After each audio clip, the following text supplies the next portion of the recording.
Blessings and abundant grace to you and yours this glorious Saturday. Tomorrow is worship day. I hope you're planning today to get to your house of worship, to prepare your heart and your mind for the presence of God in your life, that you might worship Him in spirit and in truth. Well, I'm home from the frozen north. Coldest it got was 23 below, and the highest it got was 14. So it was cold. It was really nice to get off the plane today at 71, and now it's about 76, 77.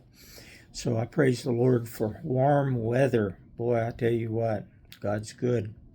You know, we were talking about Peter and John going to the temple to pray and all of the miracle that took place and all of the consequences that took place as a result of that. But, I was thinking, how many of us, like the chief priest and the Pharisees and the scribes, how many of us have eyes to see and ears to hear, but we refuse to see what is obvious before us?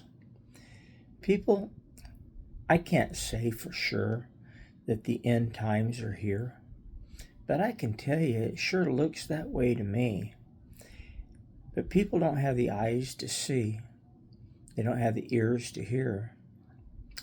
They don't pay attention to the world around them. I've made this statement many, many times over the decades, that the difference between a depression and a recession is a depression is when I'm out of work, and a recession is when you are. The difference between tribulation and the Great Tribulation is just in volume. It's not in severity. Today, our brothers and sisters around the world are suffering great persecution, even in places like Canada. Can't hardly believe that, can you? Australia. Can't hardly believe that either, can you? But the reality is that they're suffering persecution today. Church all around the world is suffering the repercussions of governmental control. Their tribulation is very real. Their deaths are not going unnoticed. We have to have eyes to see and ears to hear.